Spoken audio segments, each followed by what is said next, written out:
BRS పార్టీకి సంబంధించినటువంటి party జెండాలన్నింటినీ కూడా తెలుగుదేశం పార్టీ కార్యకర్తలారా మీరు విధ్వంసం చేయండి అని చెప్పని ఒక రౌడీ మాదిరిగా పిలుపునిచ్చి అటు బీఆర్ఎస్ తెలుగుదేశం పార్టీ కార్యకర్తల మధ్యన ఇరు పార్టీల అభిమానుల మధ్యన వైషమ్యాలు రెచ్చగొట్టే విధంగా హింసాయుత వాతావరణాన్ని ప్రేరేపించే విధంగా మొత్తానికి ఒక కలుషితమైన తెలంగాణ సమాజాన్ని తయారు చేయడం కోసం అని చెప్పని దంచే చేరువేసినట్లుగా రేవంత్ రెడ్డి గారు మాట్లాడటం శోచనీయం, అత్యంత దుర్మార్గం.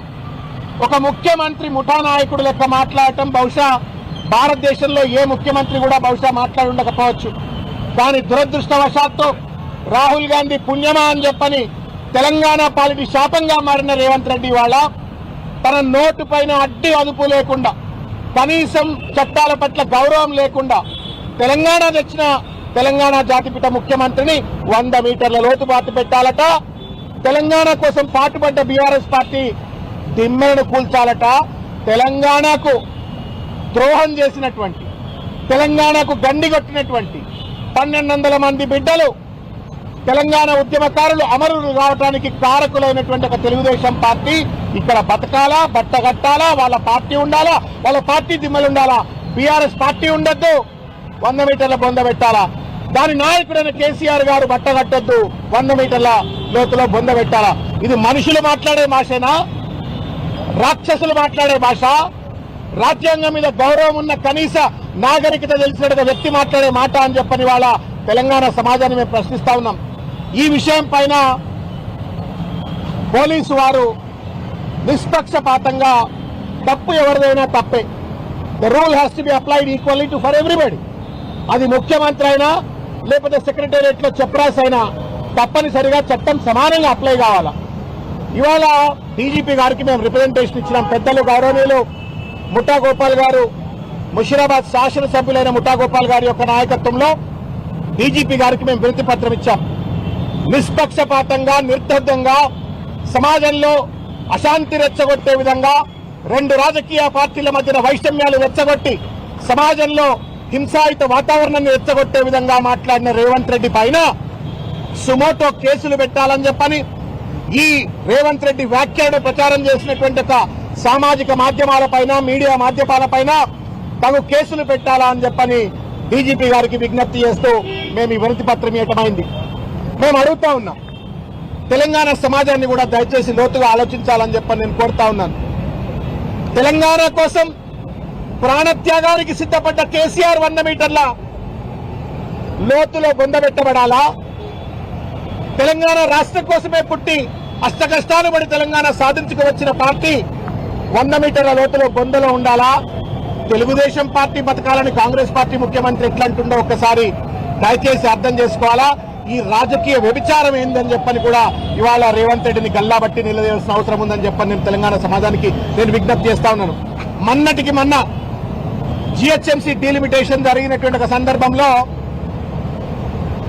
సికింద్రాబాద్ యొక్క అస్తిత్వాన్ని భగ్నపరుస్తూ సికింద్రాబాద్ ను మల్కాజిగిరిలో మెర్జ్ చేసి సికింద్రాబాద్ చరిత్రను కాలరాయాలని చెప్పని కుట్రపూరితంగా రేవంత్ రెడ్డి గారి ప్రభుత్వం అనుసరిస్తున్న తీరులో నిరసనగా సికింద్రాబాద్ సంబంధించిన ప్రజలు, కార్మిక సంఘాలు, ప్రజా సంఘాలు, వ్యాపార సంఘాలు, పెద్దలు గౌరవనీయులు తలసాని శ్రీనివాస్ యాదవ్ గారి యొక్క నేతృత్వంలో ఒక సమావేశం పెడితే, ఆ సమావేశంలో ప్రజల యొక్క భావోద్వేగాలకు అనుగుణంగా వారు ఒక మాట అన్నారు.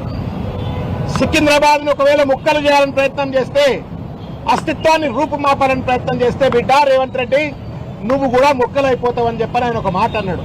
అంత మాత్రం చేత తెలంగాణ పోలీసులు తగుదునమ్మా అని చెప్పని పోటీపడి తలసాని శ్రీనివాస్ యాదవ్ గారి పైన కేసు పెట్టిండ్రు. నేను అడుగుతా ఉన్నా, మీరు కేసు పెట్టాల్సిన ఔచిత్యం ఉంటే పెట్టండి కాక, we will fight in the court of law, we will fight in democratic manner. But ఏ చట్టం అయితే తలసాని శ్రీనివాస్ యాదవ్ గారికి వర్తిస్తుందో ఆ చట్టం రేవంత్ రెడ్డి గారికి ఎందుకు వర్తించదండి? ఒకసారి కాదు, 2 సార్లు కాదు, 3 సార్లు కాదు, నోరిప్పితే పరిపాలన చేయవయ్యా అని చెప్పని ముఖ్యమంత్రి కుర్చీలో కూర్చోబెడితే నోరిప్పితే కేసీఆర్ గారి పైన దూషణ, నోరిప్పితే బీఆర్ఎస్ పార్టీ పైన దూషణ. ఇవాళ పరాకాష్ఠగా బీఆర్ఎస్ పార్టీ జెండా దిమ్మల్నే తెలుగుదేశం పార్టీ వాళ్ళను కూల్చమని చెప్పడం ఎంతవరకు న్యాయం? ఇది క్రిమినల్ కేసును అట్రాక్ట్ చేస్తుందా చేయదా డీజీపీ శివధర్ రెడ్డి గారు కానీ పోలీస్ కమిషనర్ గారు కానీ లేకపోతే తెలంగాణ పోలీసులు కానీ దయచేసి కాన్స్టిట్యూషనల్ కాన్షియన్స్ తో ఆలోచించండి అని చెప్పి నేను కోరుతా ఉన్నాను. కాన్స్టిట్యూషనల్ కాన్షియన్స్ తో ఏ చట్టం అయితే అమలు చేస్తూ మీ ధర్మాన్ని పాటించి తలసాని శ్రీనివాస్ యాదవ్ గారికి కేసు పెడతారో కేవలం ముక్కలు అవుతారు అన్నందుకు మరి బొందబెట్టండి అంటే కేసు పెట్టరా? పార్టీ దిమ్మలు కూల్చండి అంటే కేసులు పెట్టరా? ఇదేం రాజ్యం ఇది? అంబేద్కర్ రాజ్యాంగం అమల్లో ఉంటుందా లేకపోతే అనుముల రాజ్యాంగం అమల్లో ఉంటుందా? దయచేసి పోలీసులు కూడా ఆలోచించాలా, తెలంగాణ సమాజం కూడా ఆలోచించాలని చెప్పి నేను కోరుతా ఉన్నాను. ఇకపోతే ఒక ముఖ్యమైన విషయం మిత్రులారా, ఇవాళ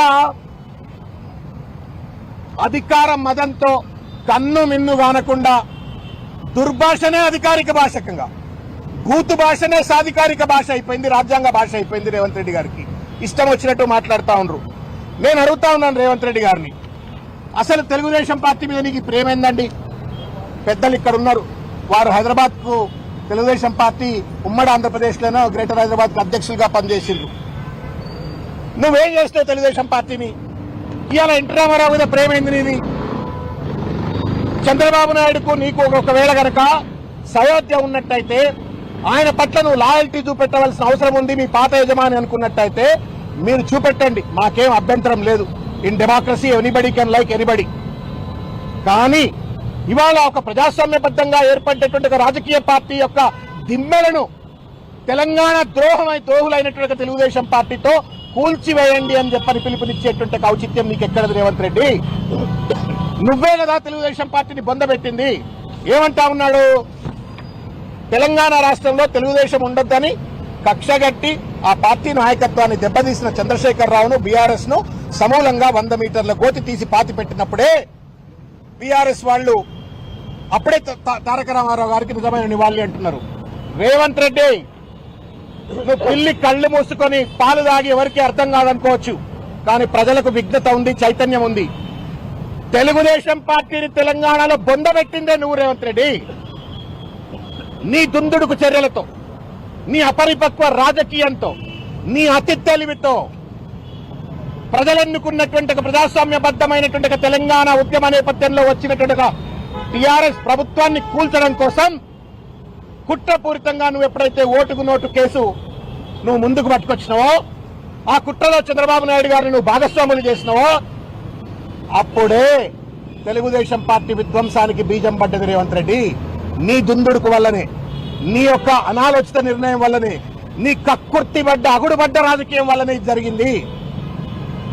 10 సంవత్సరాల పాటు ఉమ్మడి రాజధానిగా ఉండాల్సినటువంటి హైదరాబాద్ ను తట్టా బుట్టా చదువుకొని మూటాముల్లో చదువుకొని చంద్రబాబు నాయుడు గారు ఆంధ్రప్రదేశ్ కి ఎందుకు పోయినరు? ఆ కేసు వల్ల కాదా? నీ దుందుడుకు వైఖరి వల్ల కాదా? ఇది తెలంగాణలో ఉన్న తెలుగుదేశం పార్టీకి నువ్వు చేసిన నెంబర్ 1 ద్రోహం. రెండవ ద్రోహం నేను చెప్తా ఉన్నాను రేవంత్ రెడ్డి గారికి. నీకేం తక్కువ చేసింది ఆ తెలుగుదేశం పార్టీ? వర్కింగ్ ప్రెసిడెంట్ చేసింది. చంద్రబాబు నాయుడు గారు ఉమ్మడి ఆంధ్రప్రదేశ్ లో అసెంబ్లీ జరిగితే పక్కన కూర్చోబెట్టుకుంటుండే, పిలిచి ప్రతిసారి సమావేశాల్లో పక్కన కూర్చోబెట్టుకుంటుండే. కొనసాగింపుగా తెలంగాణ వచ్చిన తర్వాత కార్యనిర్వాహక అధ్యక్షుడు అని చెప్పని వర్కింగ్ ప్రెసిడెంట్ చేసిండు. ఆర్థికంగా, సామాజికంగా అన్ని రకాలుగా ఎదగడానికి వనరులు కల్పించి పార్టీ నీకు తోడ్పడ్డది, వర్కింగ్ ప్రెసిడెంట్ చేసింది. ఎన్టీఆర్ ట్రస్ట్ భవన్ నీకు చెప్పింది. నువ్వేం చేసినావు? తెలుగుదేశం పార్టీని లాతుకొట్టినావు, ఎన్టీఆర్ భవన్ లాతుకొట్టినావు. అక్కడ ఉన్న కార్యకర్తల మనోభావాలను వంచిస్తూ చంద్రబాబు నాయుడును లాతకొడుతూ నువ్వు ఎలా ఆ రోజు కాంగ్రెస్ పార్టీలోకి వచ్చినావు? నీ స్వార్థం కోసం. నువ్వా తెలుగుదేశం పార్టీకి అన్యాయం చేసింది? లేదు ఉండొద్దని చెప్పని కుట్రలు చేసిందా? దయచేసి చెప్పు.